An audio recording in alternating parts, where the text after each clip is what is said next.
तो मैंने कभी सोचा भी नहीं था कि कैंसर जैसी चीज़ मुझे हो सकती है। हर किसी का कैंसर अलग-अलग होता है। किसी-किसी की लाइफ बिल्कुल नॉर्मल हो जाती है और किसी-किसी की नहीं हो पाती है। मैं सो नहीं पाती, काम नहीं कर पाती, एक नॉर्मल ह्यूमन की तरह या एक नॉर्मल डॉक्टर की तरह I can not work. I have a lot of other side effects जो मेरे अपने पर्सनल लेवल पे मुझे डील करना पड़ता है। छोटी-छोटी चीज़ों से दुखी होने का कोई पॉइंट ही नहीं बनता है। आप दुखी होगे बट जस्ट अंडरस्टैंड कि लाइफ में कभी भी कुछ भी हो सकता है। I was 29 at that point of time और 29 में ये टाइप ऑफ कैंसर होना, ओवेरियन कैंसर होना बहुत ही ज़्यादा रेयर है।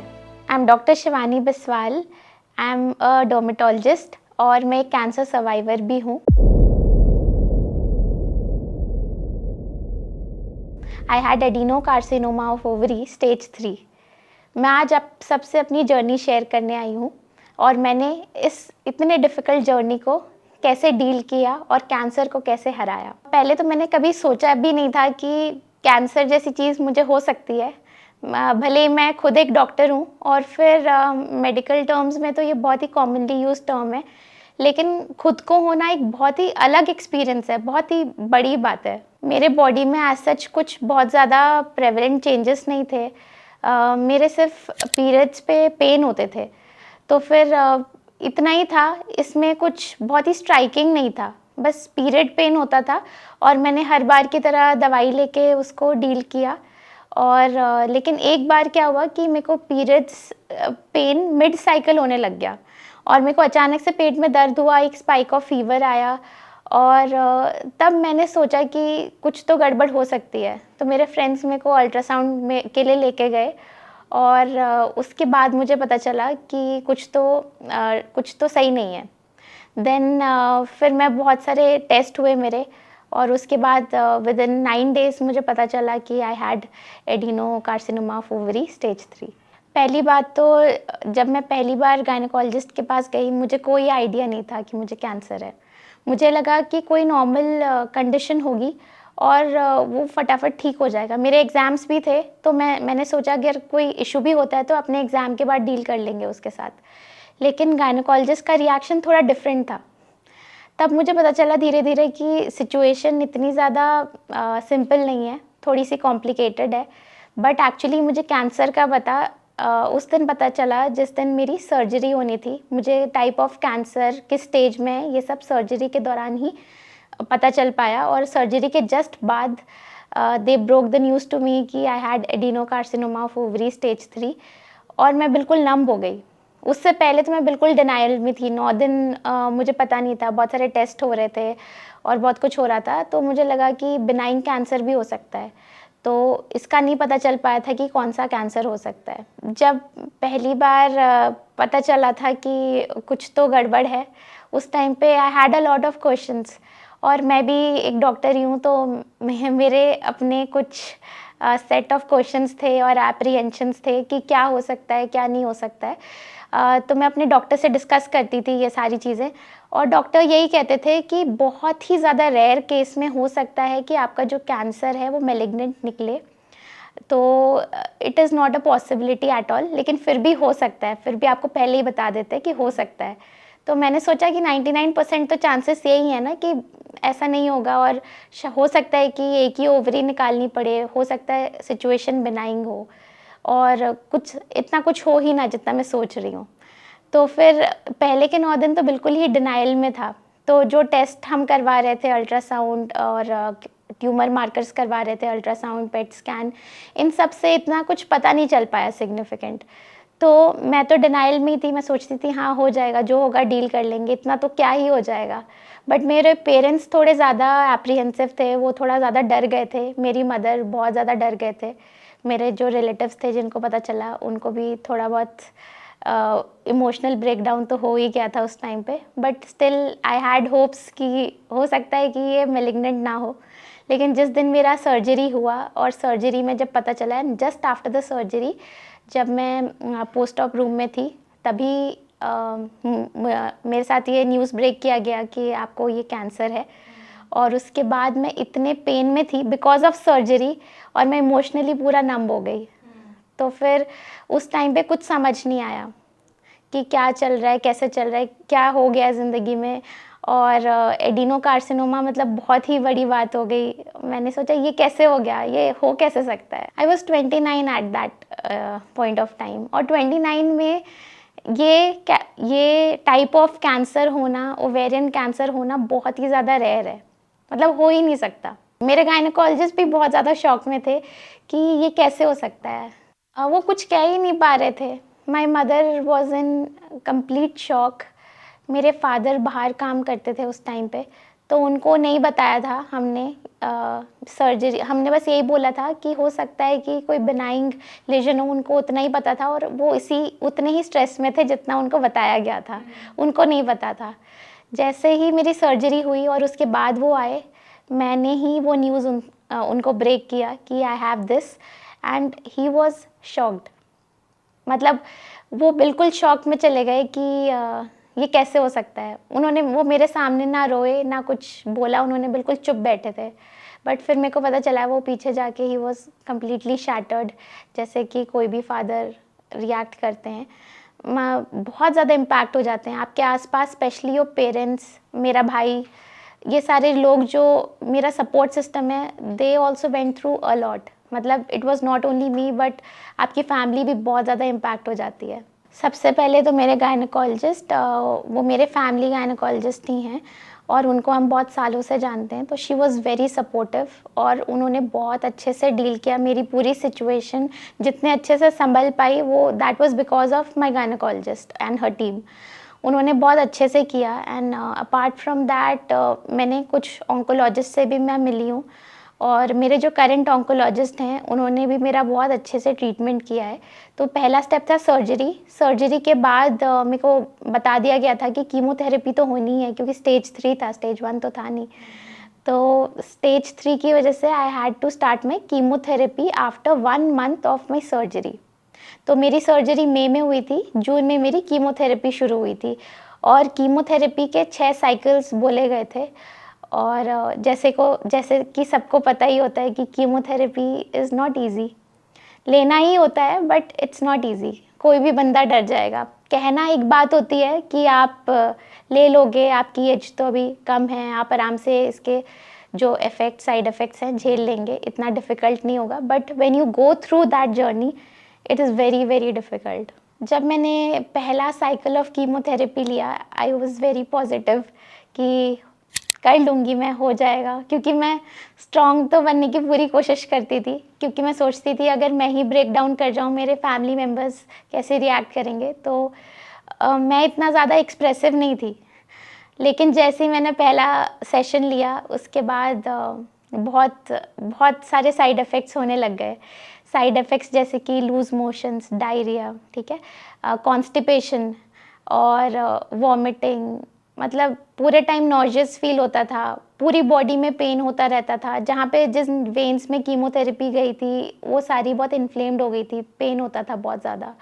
और पूरे दिन मैं बहुत इरिटेटेड रहती थी, और बहुत बहुत डिफ़िकल्ट था। इमोशनल टोल भी ले लेता है, क्योंकि इतनी सारी चीज़ें बॉडी में हो रही होती है। मेरी स्किन भी बहुत ज़्यादा रिएक्ट कर रही थी, बहुत सारे इची लीजन्स बन गए थे, and all in all it was very difficult to take. And also during my second cycle of chemotherapy, मेरे साइड इफ़ेक्ट्स और ज़्यादा बढ़ गए, और उसके बाद तो मैंने 2 दिन के बाद अपने एग्ज़ाम्स भी दिए थे।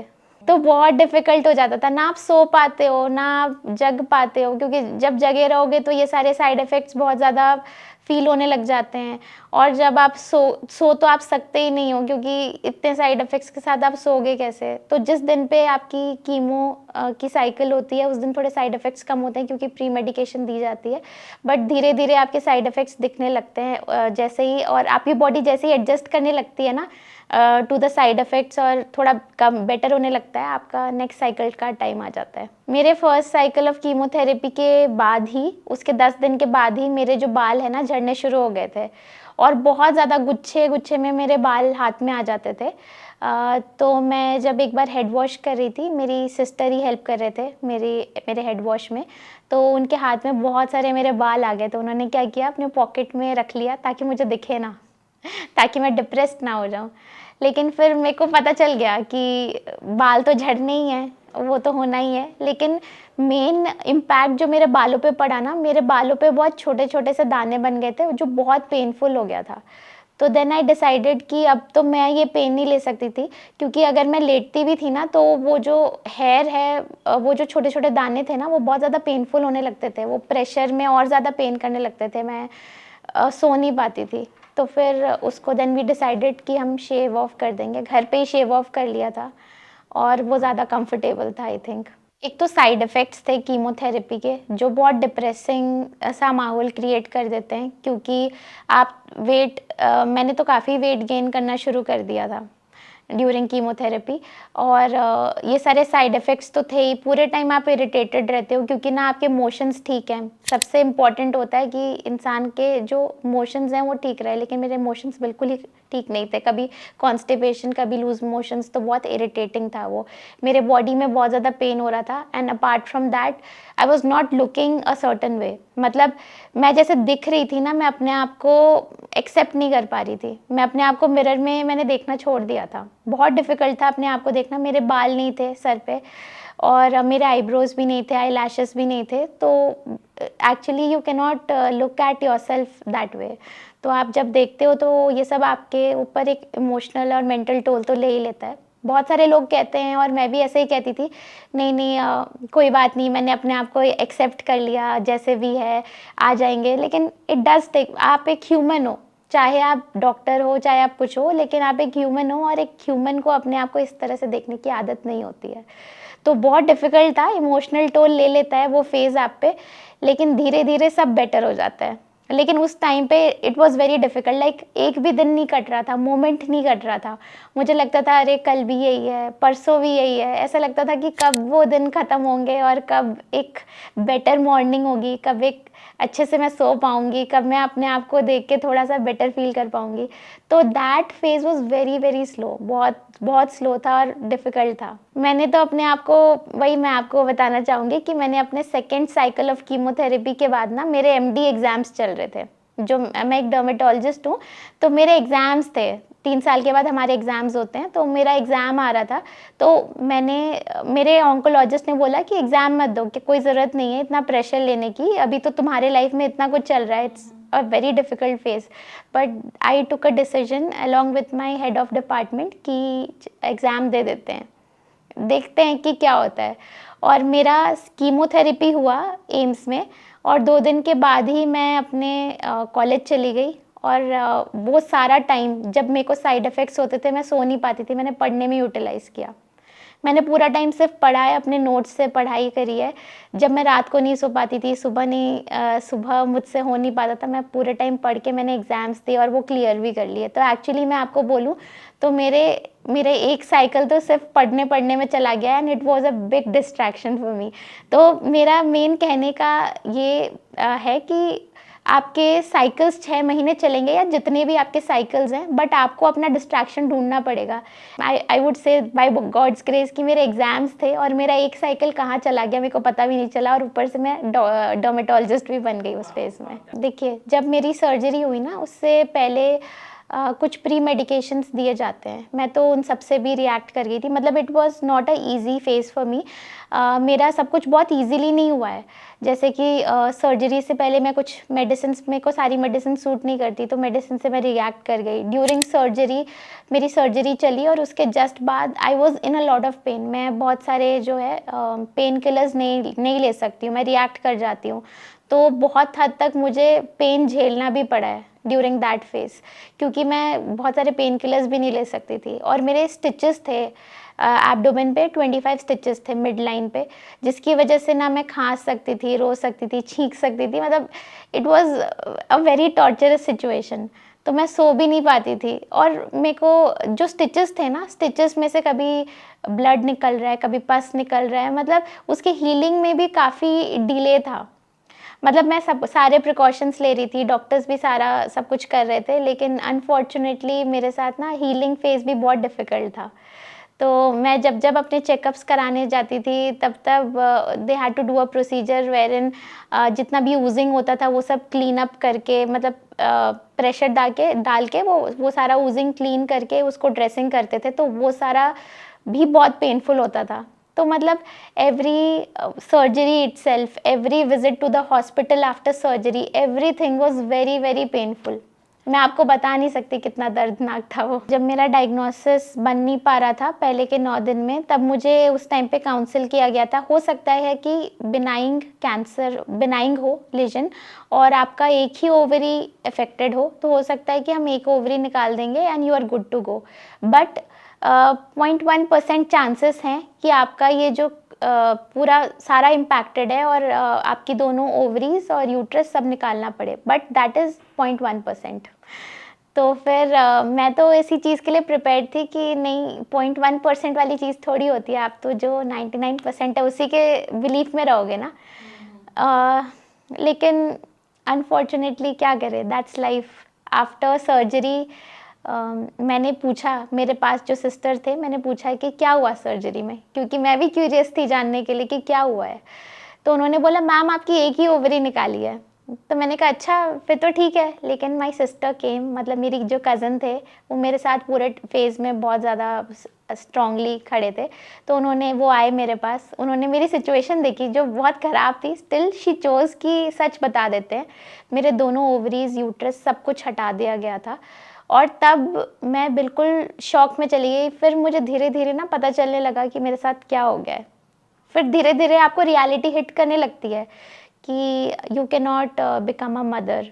ठीक है, आप कैंसर हो गया है, लाइफ बहुत अलग हो जाती है कैंसर के बाद, एक नॉर्मल ह्यूमन की तरह नहीं रहती है। मतलब हम जितना भी बोल लें कि it's like a normal human being only, but एक कैंसर सर्वाइवर को बहुत कुछ डील करना पड़ता है। और आप उसको जितना नॉर्मलाइज अपने लिए करके रखो, आपके मेंटल पीस के लिए उतना अच्छा है, बट इट इज़ डिफ़िकल्ट, है ना। तो उस टाइम पे I was a cancer survivor and also I had to take a chemotherapy sessions, मेरे को वो भी लेने थे। Plus I could not become a mother, ये भी पता चला था मुझे।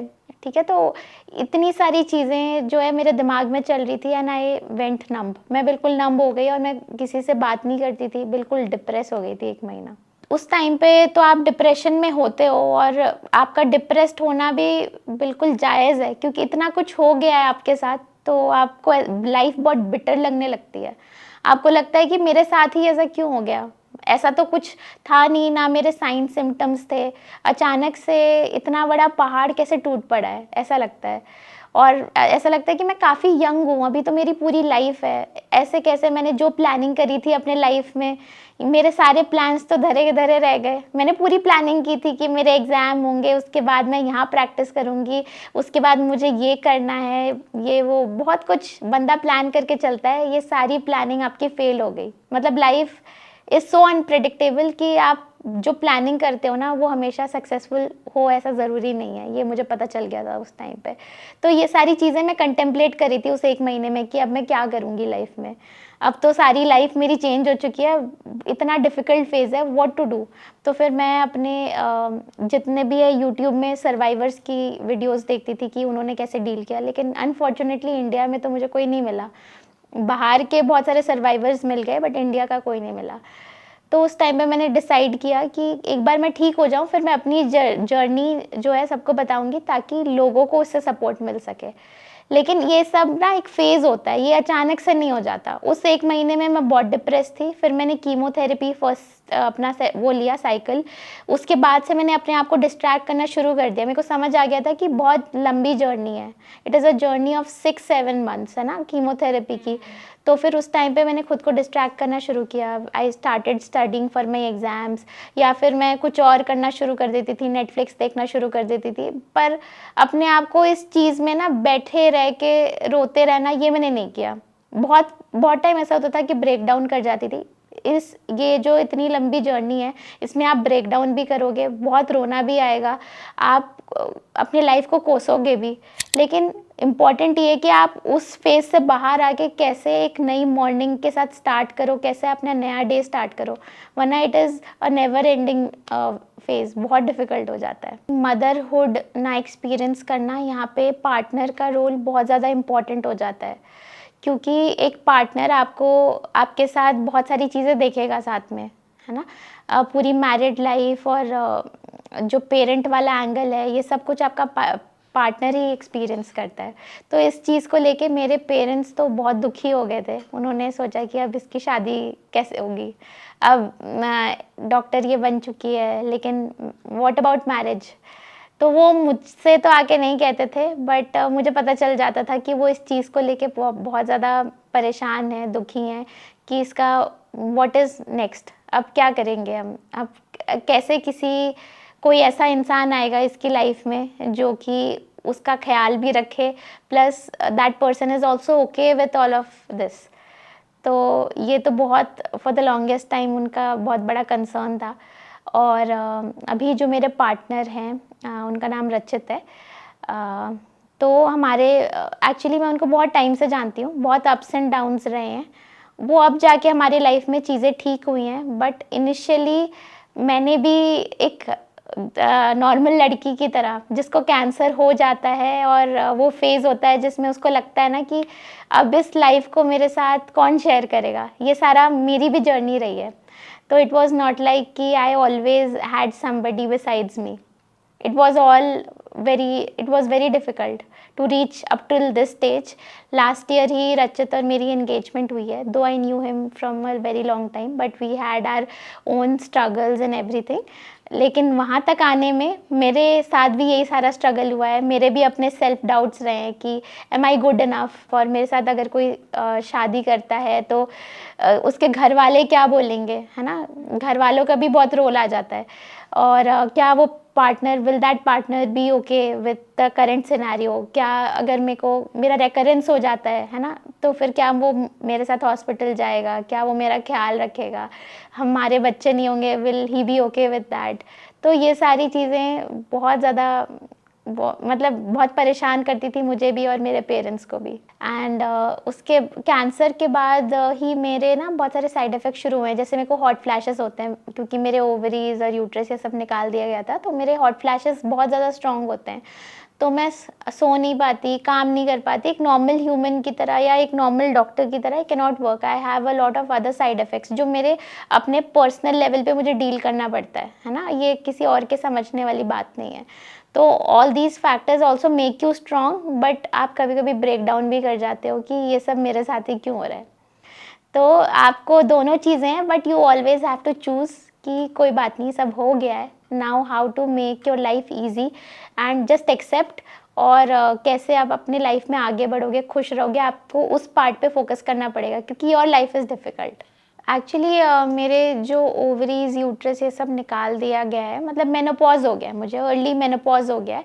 अर्ली मेनोपॉज के बाद हॉट फ्लैशेस का आना एक नॉर्मल कंसर्न है। तो इसीलिए मुझे वो आते हैं, और उसके लिए दवाइयाँ भी चल रही हैं, बट दवाइयाँ बहुत ज़्यादा इफ़ेक्टिव नहीं हो पाती। वो चलती रहेंगी। मेरी एक दवाई चल रही है ताकि मेरी रेकरेंस ना हो, और उसी का साइड इफ़ेक्ट ये है कि मेरे को हॉट फ्लैशेस होते हैं। तो उसका कुछ किया नहीं जा सकता, ओवर टाइम वो अपने आप ही धीरे-धीरे ठीक होगा।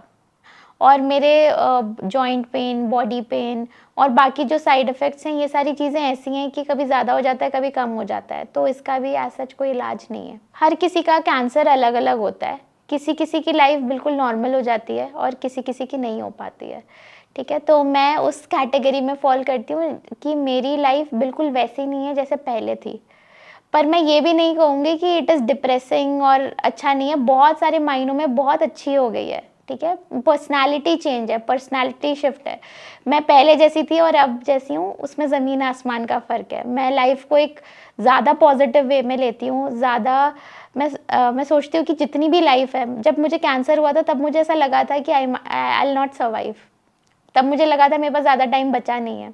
जब आपको ऐसा फ़ील हो जाता है ना, तो आप लाइफ़ में जितना भी टाइम बचा है उसको अच्छे से एन्जॉय करते हो। तो एक्चुअली ये मैं बोलूँगी कि कैंसर के बाद मैं ये सारी जो चीज़ें हो रही हैं, मैं ब्लेम नहीं करूँगी।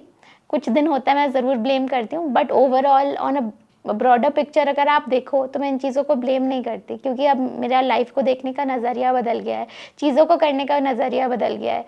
और मैं अभी करंट सिनेरियो में जिस सिचुएशन में हूँ, it is much better than what I was before cancer, I would से। लाइफ तो बहुत ज़्यादा अनप्रिडिक्टेबल है, आई वुड से, but that is the beauty of life. चाहे कभी कुछ भी हो जाए, आपको ज़िंदगी में हारना नहीं है। जब कैंसर नहीं हुआ था, मैं भी छोटी-छोटी चीज़ों को लेके बहुत परेशान हो जाती थी। मतलब आप मान नहीं पाओगे, एग्ज़ाम्स और सारी चीज़ें, हम छोटी-छोटी चीज़ें जो होती है आपके आस-पास, हर कोई परेशान हो जाता है। It is not just other people, but I used to be the same. लेकिन जब मेरे साथ लाइफ़ में इतनी बड़ी चीज़ हो गई ना, तो मेरा ये शिफ्ट बस कैंसर की वज़ह से आया है कि लाइफ़ को देखने का नज़रिया बदल गया है, सब कुछ मैं अपने अराउंड जैसे परसीव करती हूँ, उसका नज़रिया बदल गया है। और मैं ये बोलूँगी कि लाइफ बहुत छोटी-सी है ना? आप एक जर्नी पे हो, आपको नहीं पता है कि आप कब तक हो यहाँ पे, आप कब तक अपनी लाइफ को हैपीली लीड कर पा रहे हो, कब आप इस दुनिया से चले जाओगे, यू डोंट नो। बट आपके पास जितना भी लाइफ है, उसको फ्रूटफुल, पर्पसफुल बनाइए और उसमें खुश रहने की कोशिश करिए। क्योंकि छोटी-छोटी चीज़ों से दुखी होने का कोई पॉइंट ही नहीं बनता है। आप दुखी होगे, बट जस्ट अंडरस्टैंड कि लाइफ में कभी भी कुछ भी हो सकता है। तो आपके पास जितना भी वक़्त है, उसको अच्छे से बिताइए, अच्छी चीज़ें करिए, लोगों की मदद करिए और आपको जो चीज़ सबसे ज़्यादा सुकून देती है, वो करिए।